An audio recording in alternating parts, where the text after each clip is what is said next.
Welcome to the recording of Connecticut NOFA's second field day in 2020.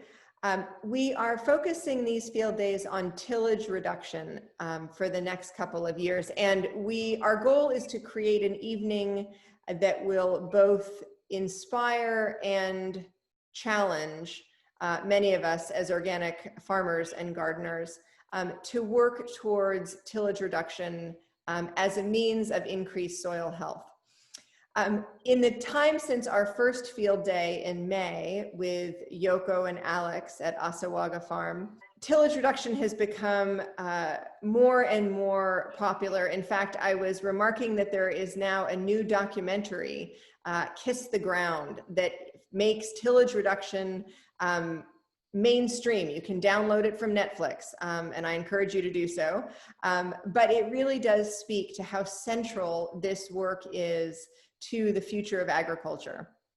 However, what the documentary doesn't go into is how difficult this work is for many of our organic growers.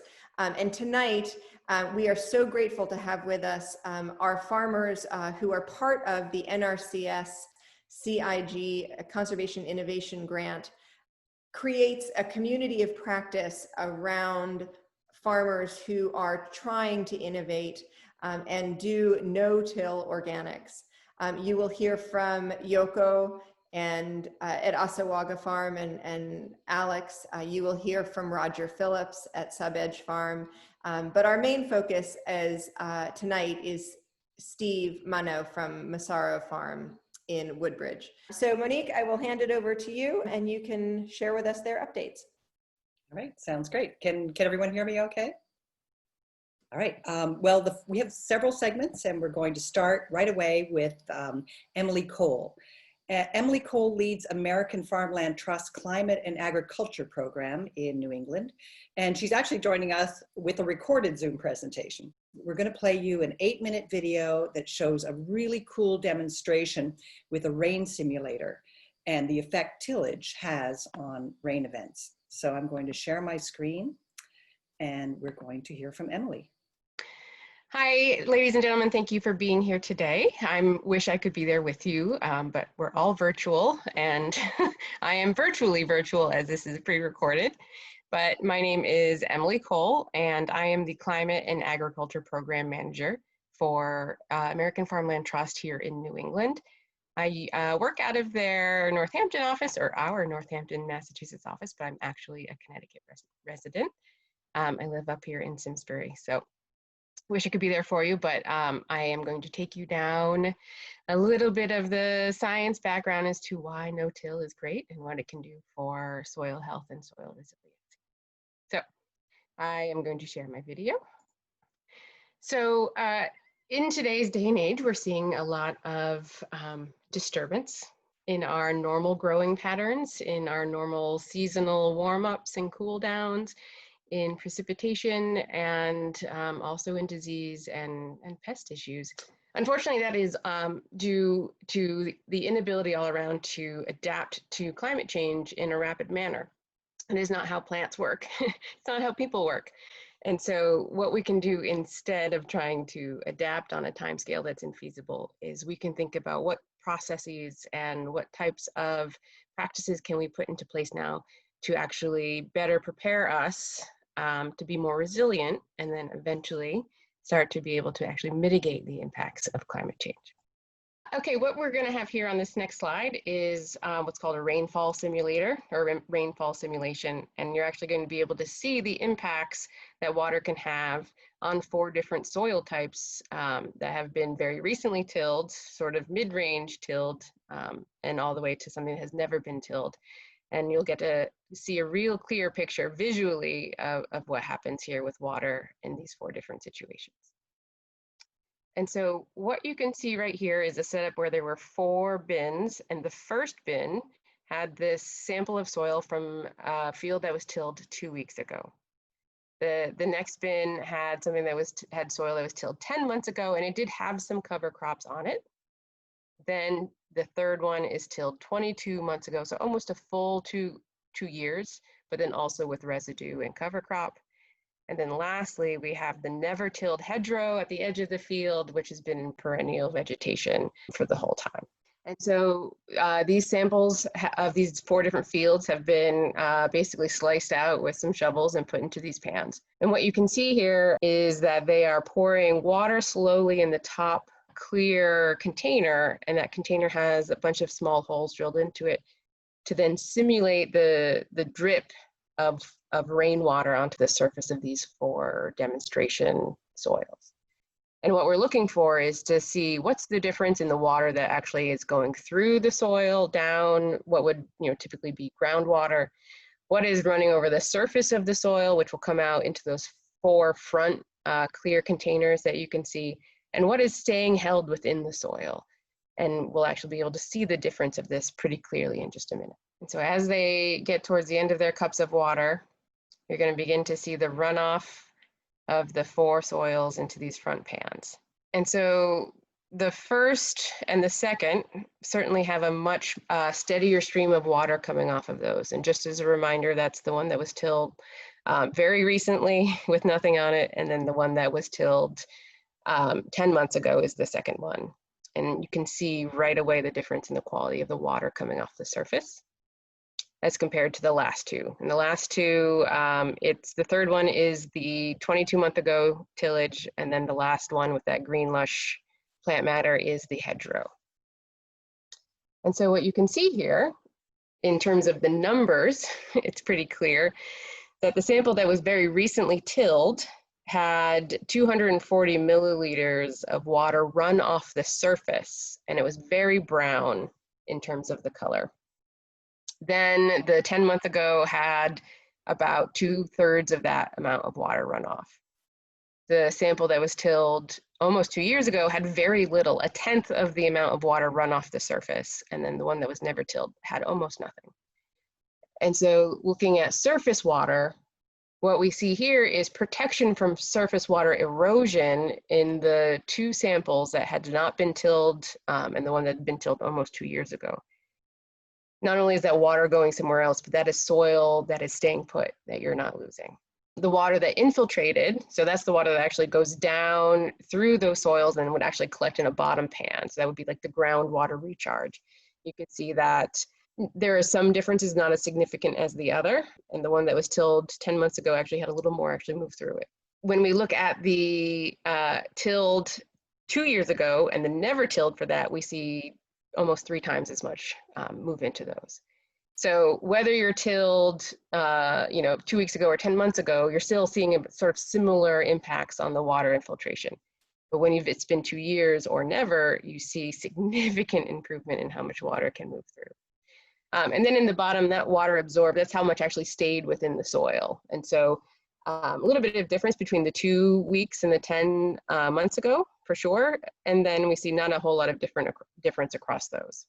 What we see here in this visualization of that is a no-till environment that allows water to move downward through a lot of different processes. 1, there's a lot of air and space around the aggregation. You've got really good structure. But then 2, when you have a really healthy, diversified ecosystem, you've got lots of good things like worms that dig, burrows, and that actually is a great way for water to move into the soil.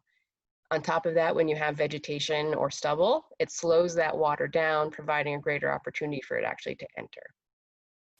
On the other hand, we see this tilled ecosystem where you have very porous structure. It's pretty uniform in color. You could pick it up and it would sort of crumble. You don't see a lot of fine roots holding pieces together. You have a nice crust on top, especially when it's been dry. I'm sure a lot of you have probably seen that in your fields. That's what really doesn't allow water to get into the soil, and instead we see it running across the surface, pulling that topsoil away with it. And then what you see here is visualization of this no-till versus conventional till. The bottom, you can see the no-till with all the stubble and the cash crop planted within the stubble with very little water standing on it.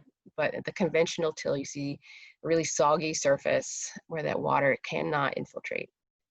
Above it, you see this really lush green. Well, that farm uses cover crops and no-till. If you look on the other side where you have the chisel disc use, not only is it less green, I'd like you to see the difference in the width of the stream that runs from the lush green field into the chisel disc field. What you have there is stream bank erosion because that soil is not being as protected as well as the other side with the cover crops. And so you're losing soil. That stream is carving out more space from your field, and you are really just watching your profits and your plant health and your soil health drift downstream. Thank you all. I hope you all enjoy your virtual field day, and I wish I could be there virtually with you all. I appreciate your time. I, again, am Emily Cole. I am from American Farmland Trust. I'm the Climate and Agriculture Program Manager.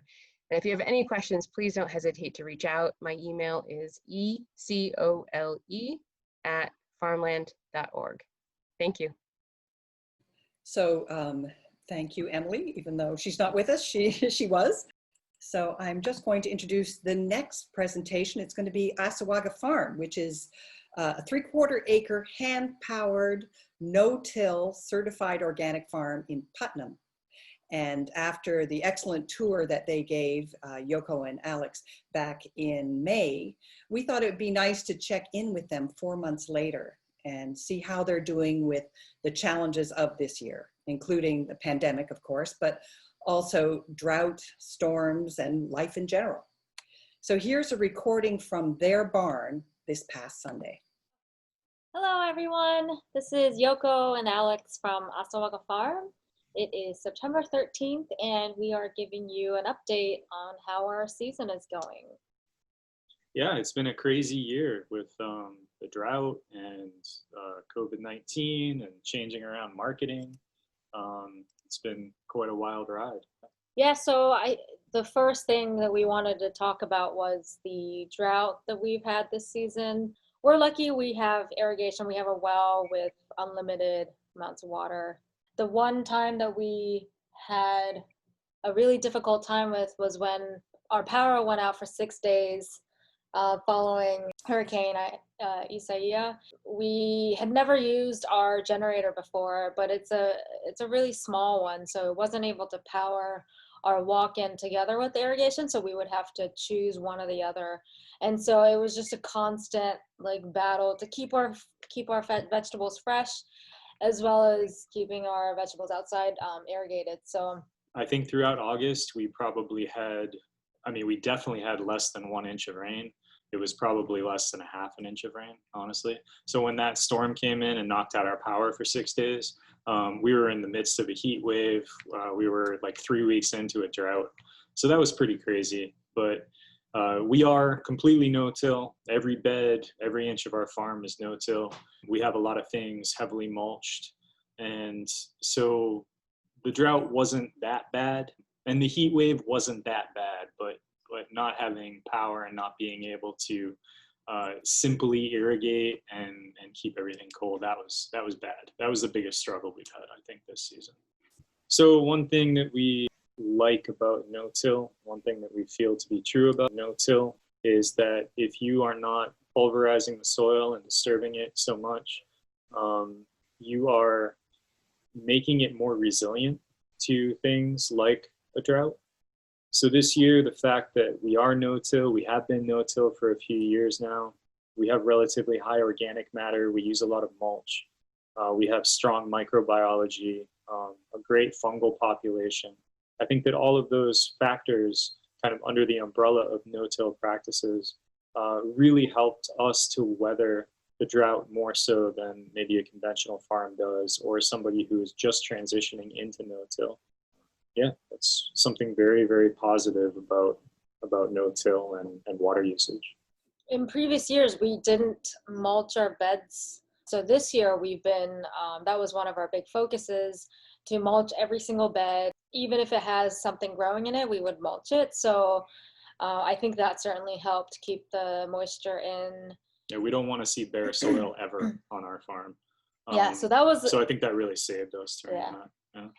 Yeah, there are 5 beds that we grew garlic in. So we, sowed it last fall and harvested it this summer.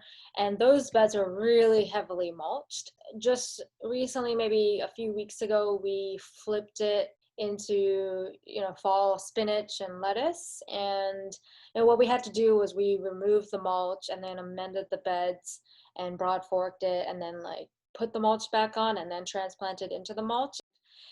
Like, we've never seen crops grown so well in those beds, and the soil underneath the mulch is just so rich, and just like, it was the softest bed. Yeah, so those beds were definitely a good like indication of how well it kind of protects and feeds the soil, even if there's nothing growing in it. So yeah, I'm excited because we're going to cover anything that's not cover cropped. This fall is going to be heavily mulched, so we're going to do away with our tarps and feed our soil that way. So that was a success, right? How about a failure? You wanted to talk about some intercropping. Oh, yeah. Yeah, well, I kind of went all out on the interplanting, and there's definitely things I wouldn't do again. I mean, I don't think I'd really I would ever interplant as many things as I did this year. But there's definitely combinations that worked really well that I will continue doing, like peas and beets worked really well. I tried to, with the whole idea behind having things growing in every corner of the bed with as diverse of a range of plants in a bed as possible. I just threw whatever we had, like next to, like, say, tomatoes or eggplants or whatnot, and that's just not the greatest way to go about it, because obviously those things are going to compete with each other for nutrients. So I think you kind of have to be a little bit more aware of like what the growth habit is, how much nutrients those plants need. Yeah, we had a horrendous tomato year, but that was probably mostly because we need to balance our soil more. But peppers were the real star throughout this whole drought, throughout the heat wave, I think they actually benefited from it. We're having just a phenomenal pepper year. Obviously, this year was really challenging because of the pandemic and all of the changes that happened around marketing and things like that. When we started off the season, the past couple seasons, we've done 2 really big markets up in Boston, and they were forced to change the way they do things quite a bit. One of our markets reacted very well, and we stuck with them. And then the other market, they didn't really take responsibility and do what they needed to do. So we ended up having to leave that market just for personal safety reasons. But one of the great things that came out of that was we have always wanted to have a local presence. So we actually started doing a farm stand every Sunday, which just ended a few minutes ago, here right in our barn, just a few feet from where we're sitting right now. And that's been awesome to be a bigger part of the community, to kind of build a community, and to serve some of our neighbors. That was a really positive thing that's come out of this whole pandemic situation. Yeah, we would have never done that if it weren't for the pandemic. So. Oh, and one more fun little thing, I guess, to end it on maybe. We didn't cover anything this year. We didn't put a single row cover on. Nothing. We didn't cover anything for insect protection. Yeah, for insect protection. We're going to start putting some on now just to extend the season. And we had some on in the spring when we had a frost in June and everything. But throughout the season for pests, we just left covers off, didn't use any insect netting or anything. And it really wasn't that bad. We really just want to bring everything into balance on our farm. And, I think that's our update. Okay, so that was cool to get a peek at what they're doing. We're going to speed along here and, in fact, go to Sub-Edge Farm right now. I'll do a little introduction from them. This past Thursday, I actually took a drive to Sub-Edge, and it's in Farmington, Connecticut. That's where I met Roger and Isabel, who run the 10-acre farm with 26 farm crew staff. Isabel was busy running the bustling farm stand, but Roger could take a break and show me around. So we're going to look at a 7-minute quick tour of their no-till field and some other highlights. So let's get this going here. Hi guys, this is Roger and I'm talking to you from Sub-Edge, and it's a Saturday. We're here, we're going to be looking at some of our no-till experiments this year. We're going to be talking about or looking at some of our livestock rotations. It's, like I said, Saturday our farm store is open. Harvest time, obviously, we've got 2 more weeks of our CSA program left, and we're looking forward to this cooler weather and a little more calmness in the scene here.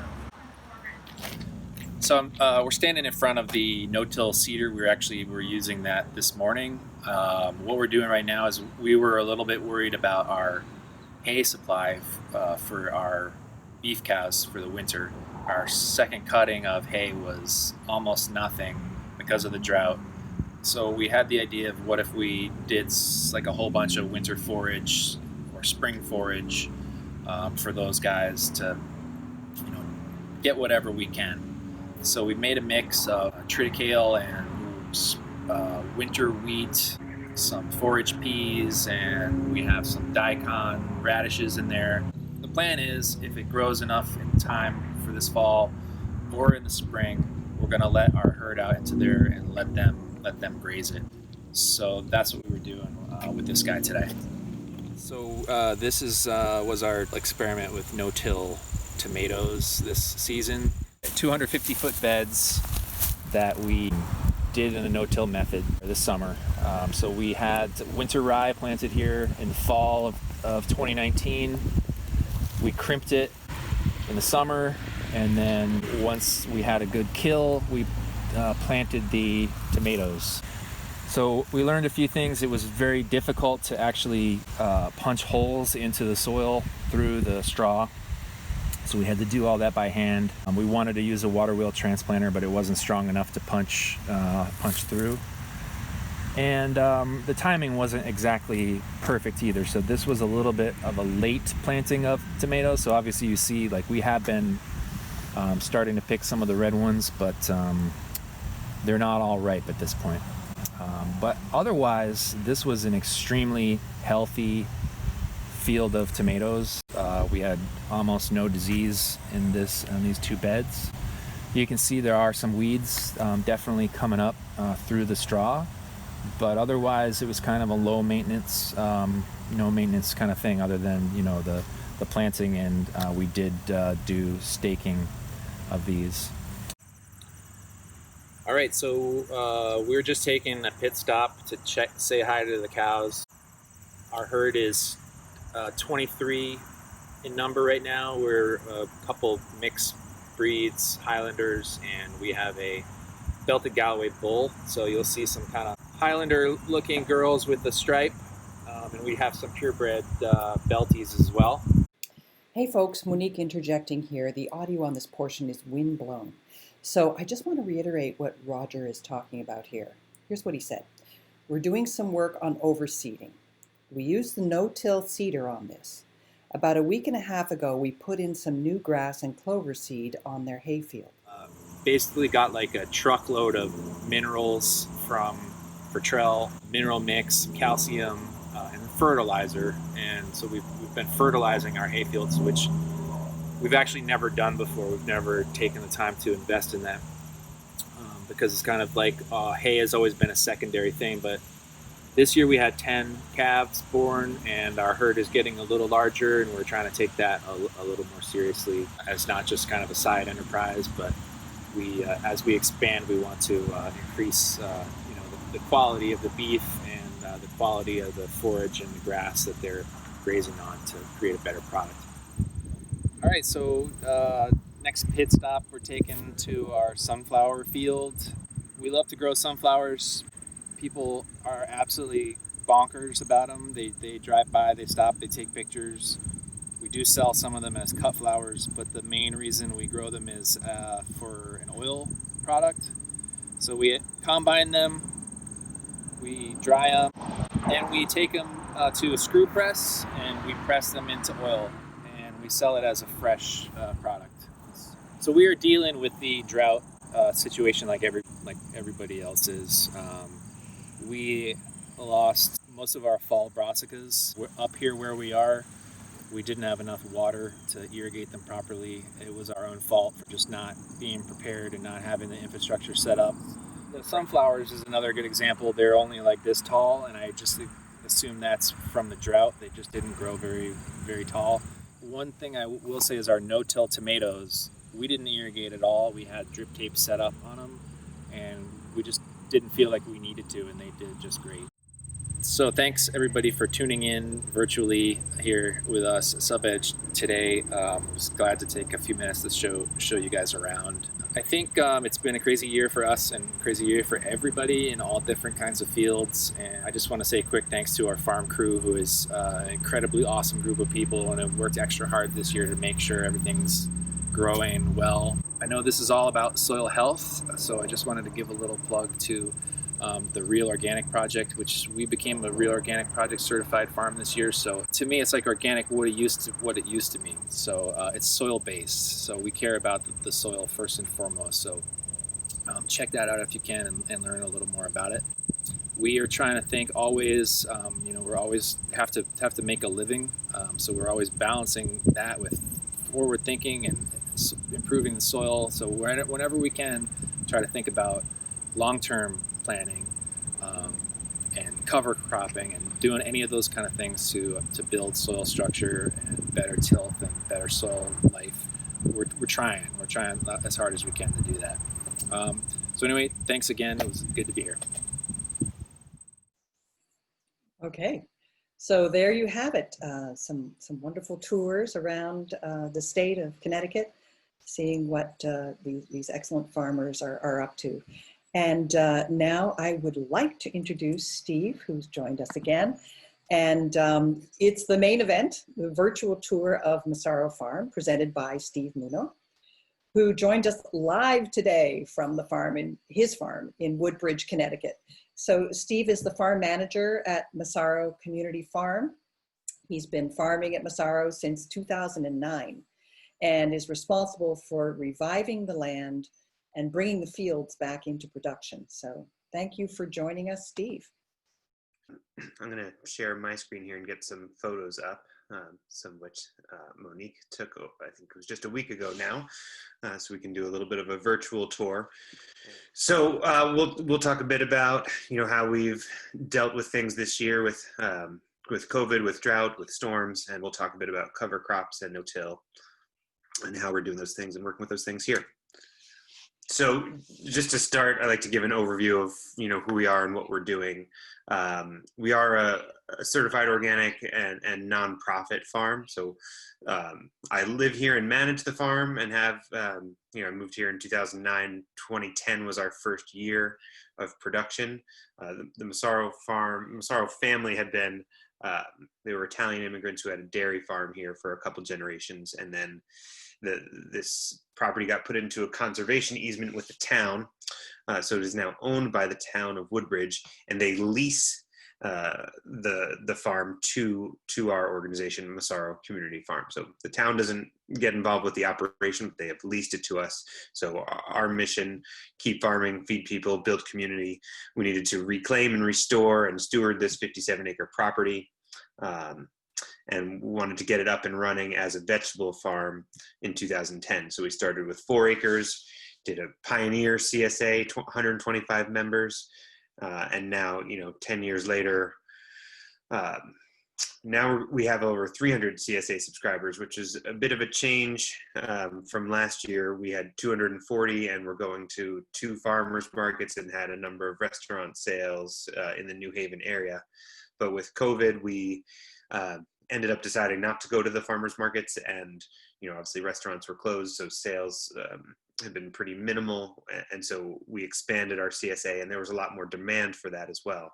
So now we have over 300 subscribers, and we have an online store, which was new, and that we started right away in March. A couple weeks into the pandemic, we stopped selling to restaurants over the winter with our high tunnel production, and just offered it to the community through a store, and opened up the online store to neighboring farms and farmer friends who had lost their markets or lost their sales outlets, so that people in the community could get milk, eggs, meat, mushrooms, from other farms in the area through our store, and do it all in one contactless pickup outside the farm. So, and also as a nonprofit, we're committed to donating at least 10% of our produce, and we offer on-farm educational programs and events throughout the year, but not this year, of course. So we've adapted a little bit to offer some virtual programs and events and such, because that's what we've needed to do this year. So here's a look at the property. Most of the 57 acres are woods and wetlands, and you can see the fields defined there. The rest are woods and wetlands. We've got a little trail through the woods for some hiking and such, but 30 plus acres are woods and wetlands that we're not growing on. And here's a better look at those fields. All right, so things that we usually have happen here, again, adjustments this year, we usually offer a seedling sale, maypole music workshops and such in the spring, a big dinner on the farm. On Labor Day weekend this year, we did it as a dinner from the farm and did a take-home meal. And we typically offer a fall harvest festival, and then a variety of workshops for adults and youth as well, and also a summer camp usually for kids. So, all of that needed to shift this year. Here's our farm crew, or a bunch of our farm crew from this year. There's 5 or 6 of us working full-time for the full season, and then another 3 or 4 working part-time. And the height of summer, June, July, and part of August, we had another 5 or 6 people working with us, and we, just tried to set up a system where we could be distant, where we could be safe. We had some of the crew only working mornings. We tried to keep some safety in our indoor spaces in the barn, and we ended up doing all of our distribution outside of the barn this year rather than having anyone come into our space, because there's not enough room for any distancing in our barn, which is pictured here. So I don't have a picture of it in the slide, but usually we set up a big market tent, a 10 by 20 foot tent right outside the door there of the barn, and we set up a little contactless drive-through pickup for our CSA. And this year, we ended up pre-bagging everything. So typically we'd let people come into the barn, and we'd have crates of all the produce out, and for people to pack their own bags and have some choice in their CSA. But this year we did it all as a pre-bagged pickup. Just a quick look at our high tunnels. We've got 6 high tunnels here, which have been really key for our growth, no matter what the weather issue is. So in droughts, in overly wet years, in overly cold years, the high tunnels have really been a big asset in mitigating the damage or the potential damage from whatever the environmental hazard may be. It's not a perfectly controlled environment, but it's protected. And so in here we're growing grafted tomatoes. This actually was a little bit of a new system for us. We've been growing grafted tomatoes for a number of years now, but these are planted a bit tighter than we've done previously. We added these white strips of fabric over the black fabric that we've got in the ground, and it's really been a wonderfully productive year for us in our tunnels with tomatoes. We were able to take sort of 2 tunnels worth of tomatoes and turn it into 1 tunnel. We used to space them out at 3 feet, and now we've got them spaced at 1 foot. Really tight, double leaders, and pruned on a weekly basis until a couple of weeks ago, or mid-August, where we topped them, and now we'll end up doing our final harvest in the next 10 days, and we'll transition these to winter greens by mid-October. And then here we've got carrots growing on the left, and then peppers and cherry tomatoes. It's the first time in a long time we've grown cherry tomatoes in the tunnel. We were hoping to be growing these for a farmer's market this year, but ended up just going to our CSA. And where the carrots are, there should be eggplants growing, but our eggplants did not do very well. In there, we had about 1/3 of the plants doing wonderfully in the back, 1/3 doing poorly in the middle, and 1/3 doing terribly in the front. So we gave them some time and then ripped them out and put some carrots in their place, which are doing very well, and we'll harvest late fall, early winter. And this is some mid-August planted kale and chard, which we'll be able to harvest throughout the winter. We've got hoops in place ready to cover. We were fortunate enough not to get a frost last week. We just were in the upper 30s, but we were preparing for frost if we needed to cover for warmth in there. And we have some newly planted lettuce, which we'll harvest throughout the fall in here. All right. I want to just share a number of photos over the years of some of the work we've done with cover crops and with living paths and such. So here we've got onions and kale planted in plastic, and all the paths are in buckwheat, which has typically worked pretty well for us. It comes up very quickly and helps suppress other growth, other weeds that might be in there. And then the bees absolutely love it. So it's a really nice spot for pollinators. You're going to see, I like buckwheat a lot. So here's it a little later in the season, that same kale and onions flowering. We've got it growing next to our squash in the paths. We've done this with both summer squash and winter squash. A little bit easier with winter squash because you can just sort of set it and forget it. With summer squash, if you're in there daily, eventually you're going to trample this down, but it still works pretty well in place of what might be growing there instead on our farm, which would be grasses and weeds and things that we don't want. We also do it in our potato paths, so the potatoes are covered and the buckwheat is growing in the paths. There's one big sheet. We're a pretty windy farm, and though being on top of a hill, the big sheets are what I prefer to cover with, but when the wind is up, the big sheets always get blown off and ripped, and the single sheets or double beds, the single beds or double beds tend to hold a little bit better in windy conditions. I've even had some single beds of row cover stay in place through some major storms and hurricanes, which the big sheets definitely cannot cover. So that's about a 30-foot wide sheet of row cover there. And we've got a full field of buckwheat here. This was some years ago as I was getting this field ready for planting.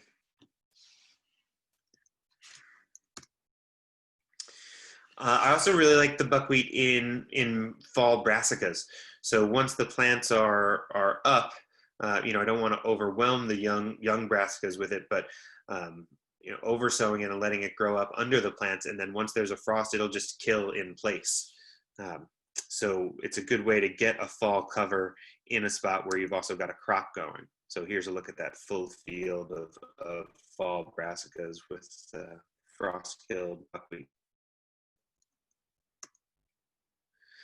Other things we like to do for cover crop in pathways, oats and clover, or barley and clover in these full season plants like eggplants and peppers and tomatoes. This year we tried putting some fabric down instead. As we've grown from growing on 4 acres to growing on over 10 acres, managing these paths has become the biggest challenge. It's really sort of a continual mowing and weed whacking and push trimming, which is a weed whacker on wheels. And it's a lot, and it's not work that I think we all like doing. So we tried putting some fabric down in its place, but the fabric doesn't go perfectly, or we weren't able to get it perfectly from plastic to plastic. So there's still some weed whacking or push trimming that needs to happen. So I'm not sure how we'll go forward, but I think probably some mixture of fabric and living paths to cut down on how much weed whacking we need to do is probably in our future. So yeah, we'll probably maintain some living cover and some paths. Cherry tomatoes are a U-pick crop for our CSA subscribers. So we like to have a living path there, and then just keep it mowed, every other week or so, so that it's a clean walking path for our customers. And then, we grow, strawberries are an important crop for us, for our CSA and for our markets. We leave them in for 2 years, so getting a nice grass alongside helps keep that intact. This is from a long time ago, growing Sudan grass between beds of winter squash. We used to leave a whole bed open between the winter squash to allow them to stretch out, and we grew Sudan grass between them. I ended up deciding that buckwheat was a better choice to do that, and also we no longer leave a full bed open between them to do that, but I'd like to see if we could get back to it or grow a different crop between the winter squash beds and undersow it with buckwheat. So that's what I'm thinking about as a change for next year. Here's a mix of Sudan grass and sun hemp. We added the sun hemp to get a legume in there, and also matches kind of the growth habit, growing tall and won't get shaded out by it. And then here we are mowing it. You can see it gets real tall. At about 6 feet is when we want to cut it, and then let it regrow. And so by cutting it, that'll send more energy down to the roots and get it to regrow. And there it is in October, kind of starting to die back. And we just let that winter kill and protect the soil over the winter. This is from this year in a field we've been trying to reclaim. Photo from late May, rye and crimson clover. It grew really wonderfully, and I was hoping that it would suppress the growth of mugwort and goldenrod and all the things that grow wild in this field that we've been trying to reclaim. It worked great in the spring, but if you walked out there now, it's mostly mugwort, unfortunately. One of the other things we like to do is on the edges of our fields have these kind of hedgerows of flowering crops for pollinators. So here's a nice look at some clover along this field edge early this spring. And there's kind of a close-up look. There's some vetch, some clovers. We had some dill and cilantro that we were growing late in the spring too that flowered, and we let regrow and flower up there as well this year. We've got a whole path of clover kind of set behind our tunnels, which was a really nice mix of colors this spring. And then we've got about 30 feet between our tunnels, and we do grow in beds there. And then we had a peas, vetch, oats, and clover cover crop over the winter. The peas and the oats winter kill, and then we had the vetch and the clover thriving this spring. Just for height comparison, and because I like to share pictures of my daughter. That's Vivian there. The cover crop was taller than her. She loved wading through it, picking little bouquets of flowers from it and tromping through it all. You can see that there. So that was kind of a daily spring activity. So here's a close-up look from the peas, vetch, and oats in October. This was sown in probably mid-August, which is why you can see such good growth of the vetch. If you sow later in September, you might not see much of the vetch growth until the spring. And I just wanted to point out this photo. If you look on the left, you've got newer seed, and on the right, you've got older seed. So, both turned out just fine, but the newer seed definitely had more vigorous growth, and you can see it with sort of brighter, richer, and fuller, better germination in this field here. Same field, January, end of January, after some snow melt, you can see the vetch starting to green and come through the winter killed peas and oats. And then late May, it's just a full field of vetch. It really spreads and takes over. It's a pretty amazing cover crop. And, I like doing that pea, vetch, and oat mix because, after we've harvested a crop and we spread the peas, vetch, and oats, then we can leave it and you're getting multiple periods of growth. You get a good growth, a lot of biomass in the fall, you get the winter kill protection, and then without doing anything, you end up with another field of fully grown biomass vetch, which makes a lovely flower. And then you just have to be careful to not let it go too far, because if it is a vine, so you got to mow this down. If you let it get too viney, it's going to get tangled in the mower. I learned that lesson a couple times. And then, so this is a different field where we had the vetch growing, but we did 2 mowings of it, and we're able to, remove any residue with a tine weeder, and then it was ready to plant. This year was the first year we actually did a pea, vetch, and oats sowing in the spring. So I've always thought about it as a fall cover crop, but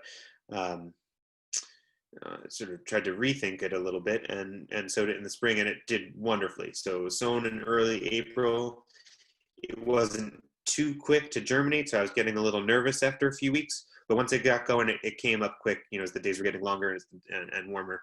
So this is what it looked like by mid-June. We had full flowering peas and vetch and oats. A little closer up look, a little clover in there as well. It was left over. And here's what another look at a full field of it in July.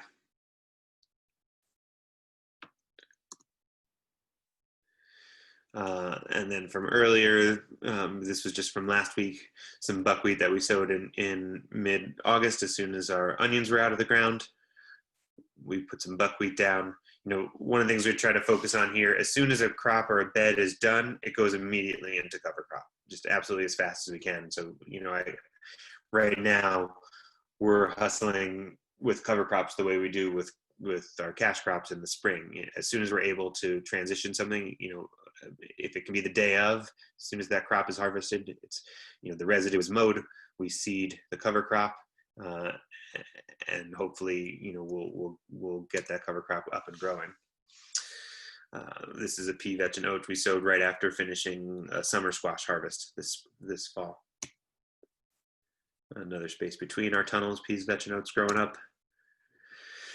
And now this takes us to our no-till plot. So last year, our no-till plot did not perform well in terms of crop production, but we've had some great cover crops there. So in 2019, we started with a rye and vetch cover crop. We mowed it, tarped it, removed the tarps, prepped our beds, planted winter squash and potatoes in that field. The plants all grew well, but the yield was near zero, essentially, for both crops. We had good looking plants on the squash. We had fruit, but the fruit basically all rotted. And we had decent looking potato plants. We had some leaf hoppers, we typically do, but really low yield on the potatoes. So it was essentially a full failure in that field. I think part of that is, it was a very wet year. This is a wet corner of our farm, and those crops both got in much later than we typically would put them in. But as soon as, we were done with it, we got into a great cover crop of peas, vetch, and oats, which grew very well. And by April, we just have the vetch growing through the residue of the peas and the oats. Here's a little close-up view of that. Looked really nice. It grew very well. This is a sort of a different area because I didn't get a good full view, but elsewhere on the farm, same deal. Peas, vetch, and oats in the fall, and here's what the vetch is growing up to be. Nice, dense biomass. So what we did then was, before it got to the tangling, destroying mower portion, we mowed it down, and we pulled some tarps over it. We pulled the silage tarps over. We ended up leaving it on 7 to 8 weeks. So this was a late May mowing and a removal in mid-July. And you can see all the residue there on the ground. So I just drove over with the tine weeder and was able to rake all this residue to the ends. So, what we've ended up planting here is a mix of fall brassica, some directly sown carrots, some arugula, some mustard greens, some radishes, which aren't really going to direct sow well through this. We did do some transplanting, and we did some paper pot transplanting as well, which also is not going to make it through this kind of residue. So we raked it to the end of the field and took that residue to our compost piles, and then needed to reset the bed. So here's another look at that field.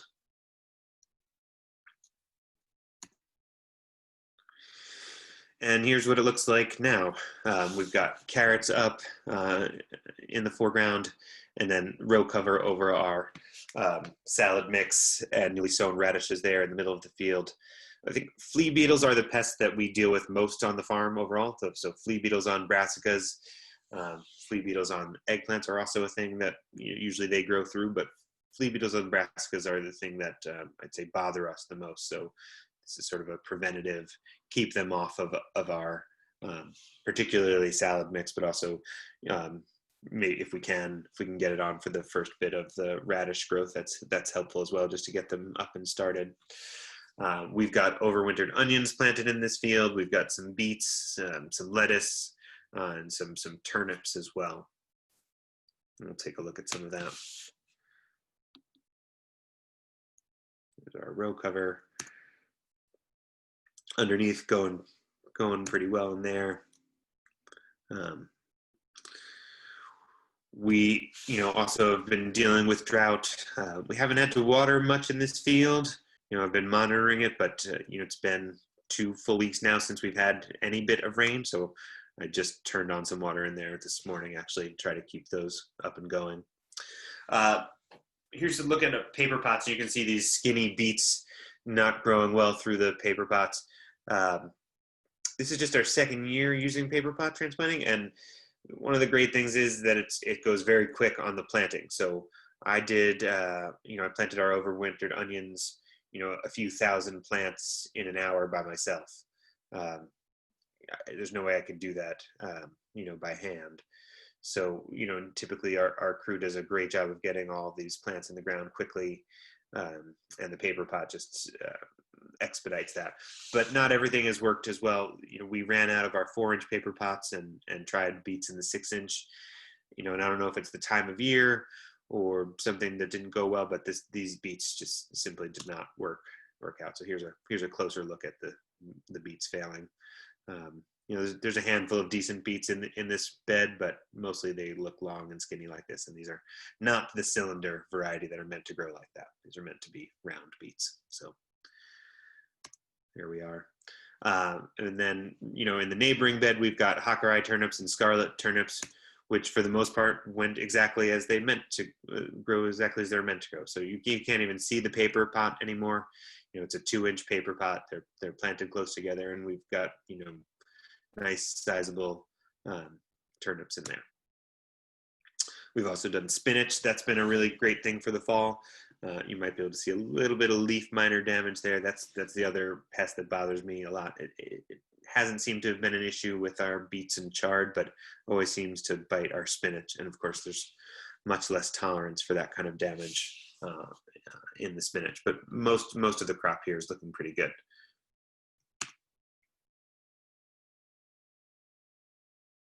There's a closer look at that, and you can see those first couple plants have a good bit of the leaf miner damage. And there's just starting to come up that first bit of mustard mix, salad greens there. And here's a rainbow, because we should have a rainbow. There's some good moments, even in a year where lots of things are difficult.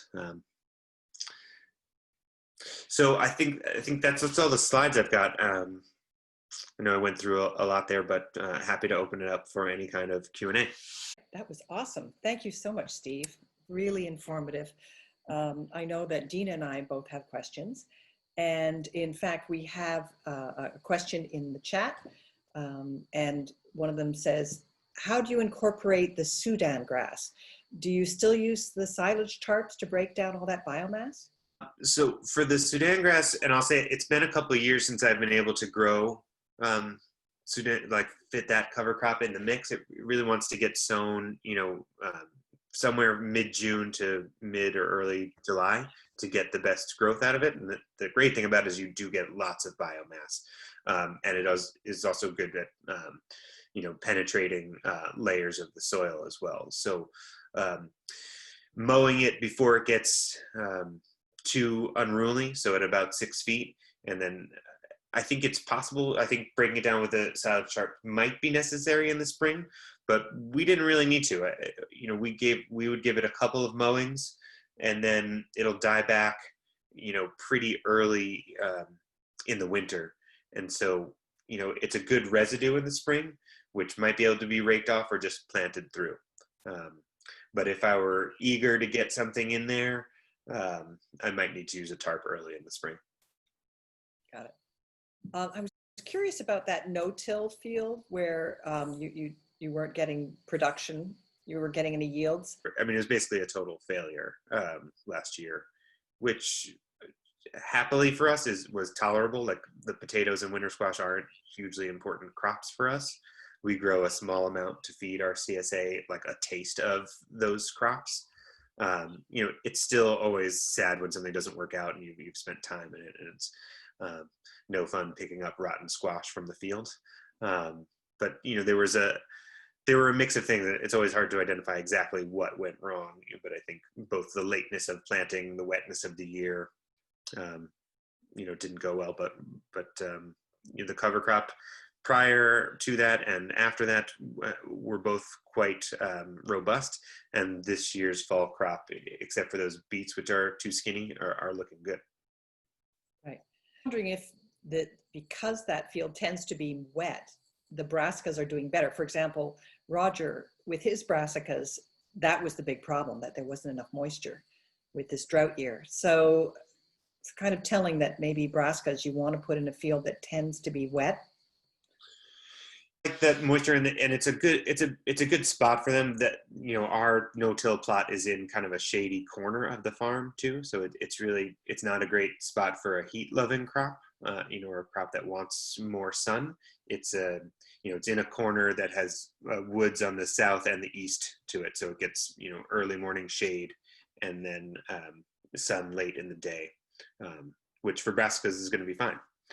And we do, you know, we're lucky in a lot of ways to have the soil we do. I mean, it's incredibly rocky, but in a dry year, you know, we've got a glacial hardpan just a few feet down, and the soil retains moisture very well, and we have irrigation available. So, you know, we've been able to control the water in a dry year, and these dry years have all been great for us. You know, we've had worse drought years than this, and dry years have typically been better for us than wet years. Cool. Right. Here's a question. What are you looking forward to doing with that field next year? Oh, that was, I guess, what we just answered. Oh, yes. What are you going to do next year? Yeah, next year, you know, every year is such an adjustment, and it's hard to know what's gonna happen next. You know, I'd say last year I didn't know that there was going to be winter squash and potatoes in that field because of the incredible wetness that we were experiencing last year. We really had to change our planned rotation, and we ended up, you know, there with squash and potatoes later. So next year, I don't know what crops will be there, but actually one of the things that I'd like to do is not have to reshape the bed. So that was something that needed to happen this year. And it might have been because we were digging some potatoes that the integrity of the beds didn't stay as well. So we ended up needing to chisel the beds to kind of redefine them. And then I drove over with our manure spreader to spread a thin layer of compost. So that's what we did to sort of re-establish the beds. And this year I'm hoping that we don't, or next year that we don't have to chisel, but that just going over with a thin layer of either broken down leaf mulch that we compost, or leaves that we'll receive this fall, might help maintain those beds a little bit better. So, yeah. But I don't know what will grow, but I'm hoping that we can avoid making a pass with the chisel plow. All right. Ryan has a question. How are you mowing the vetch? Have you tried to flail mow? Also, what kind of weed pressure did you have in the, I guess, oats, vetch, and peas with tarp? Yeah. Yes, we are flail mowing the vetch, and I think you know, if you let the vetch get too big, it can definitely wind its way into a flail mower. It'll definitely wind its way into you know, a rotary mower or brush hog. I've had it wind around both kinds of mowers, but I think the flail mower is a little less prone to that just because of its action. So we're going slow with the flail mower, and I'm really eyeing that flowering time and not letting it get too tangly in there. So it's something I'm watching kind of daily in the spring to make sure I don't let it get there, because I really don't want to be pulling the vetch out of my mowers. Right, that gets tangled. And the weed pressure, you know, I guess it really depends on what we had, you know, what the weed pressure looked like before, but the hope is that it's pretty minimal. I mean, we'll see some other things growing in there for sure, but I guess I'll tend to go a little bit heavier on the seeding amounts to make sure that we don't have much weed pressure. Generally, our cover crop fields have been dominated by cover crop with real minimal weed pressure. Now, weed pressure does come up afterwards. So I'd say in the no-till field where we had those tarps on for 7 to 8 weeks, I was hoping to not see a single weed. We did see some weeds, but not much. You know, we've made a few passes through with wire weeders and scuffle hose on the edges of those beds, but it's been pretty minimal. All right, awesome. Liz is asking, do you underseed any crops with cover crops? One of the ones I do in the fall, and this is kind of, well, you know, I think there's a lot of pockets of cold in the Northeast and even in Connecticut. You know, like I said, we didn't get hit with frost last week, but other towns right next to us did, and other farms right nearby did. But I like the underseeding or overseeding buckwheat in the fall brassicas. That's one of my favorites. Because it'll grow right up in there and then it'll frost kill. And, you know, we've had years here where our first frost, and actually last year, our first frost was early October, and we've had other years where it hasn't happened until late November. So, you know, the falls, you know, maybe unfortunately are getting warmer and warmer, but it's been great for our cover crop growth, whether it's been the pea, vetch, oats mix, which I like a lot. I'm really careful with doing rye just because it's so hard to terminate in the spring, but the tarps have been pretty successful with that. So flail mowing and tarping has been our best key to terminating rye. So rye and vetch or rye and clover are all things that I've oversown into any fall crops, where if I wait till the crop is done, I wouldn't be able to get something in. Are you using black tarps or solarizing? Yeah, the black solid tarps. I do have some old greenhouse fabric or plastic that I'll keep around for solarizing, but I've really only used it a handful of times. Okay. Here's a nice quote from Jim Hyde. Seeing these farms and all the green cover crops is absolutely energizing. Thanks to all the farms for sharing these stories. Steve always learns so much from your talks. So that was nice. And Liz says, I'm excited to see large-scale conventional growers underseeding corn, something I started to do 30 years ago. Mm-hmm. So that's excellent. And I don't know if Dina wants to join us. She had a couple of questions. But the other thing that I did want to mention, this event was funded by an NRCS Conservation Innovation Grant. So that's really key to make this all possible. Hi, Dina. Hi again. Steve, Mike, I had two questions. One is you mentioned sort of trying to manage 4 perennial weeds.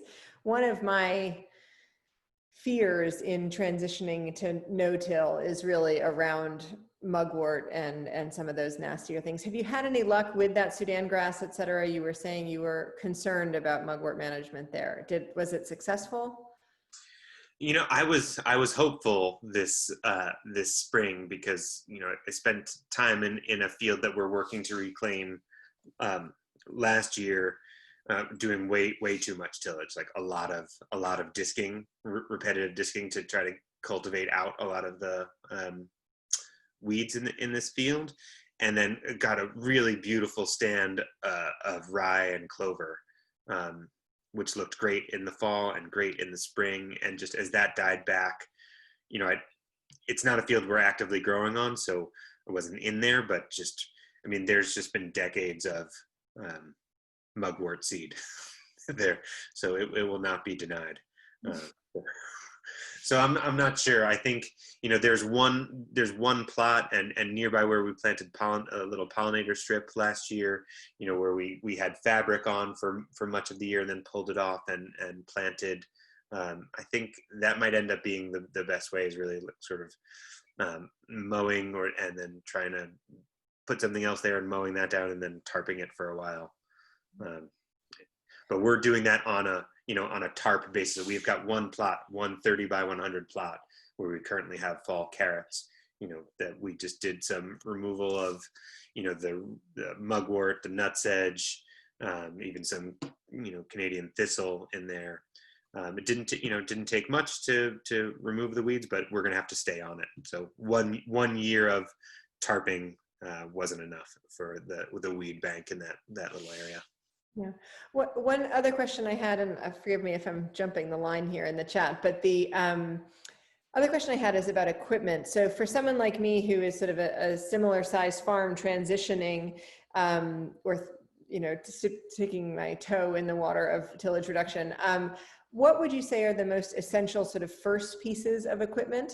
I'm going to go to sleep tonight dreaming of a push behind weed whacker, a wheeled weed whacker. What is that? First of all, what is that?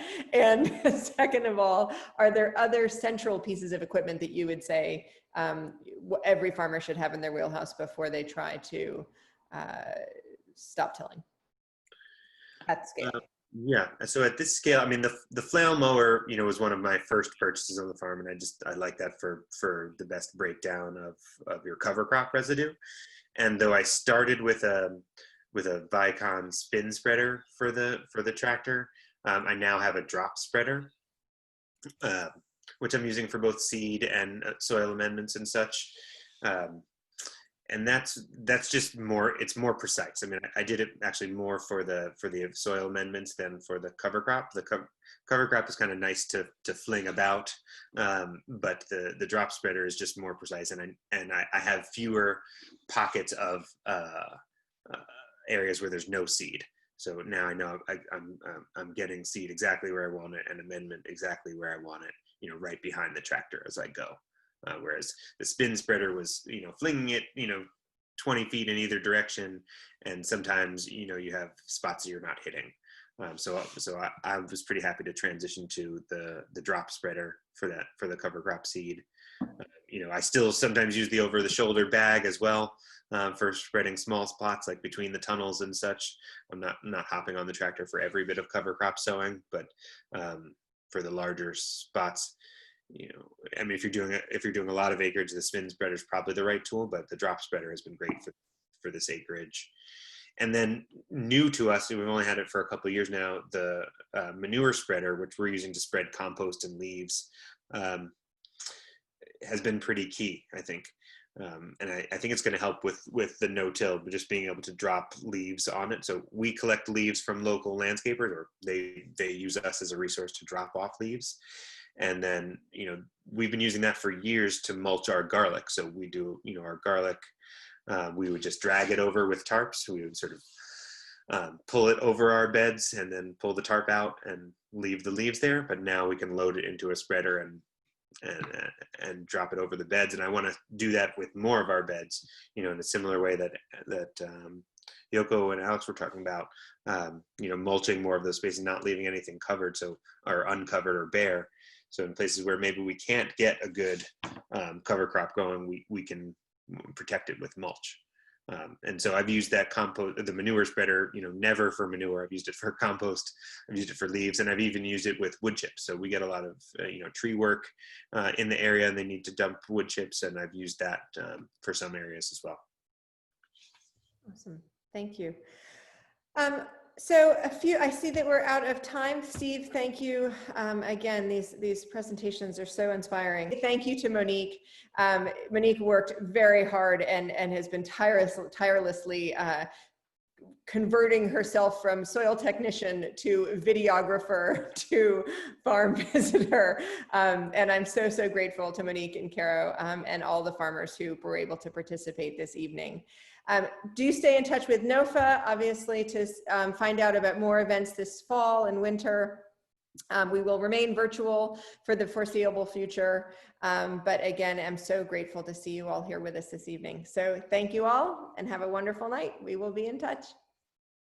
Thanks. Good night. Good night. Thank you.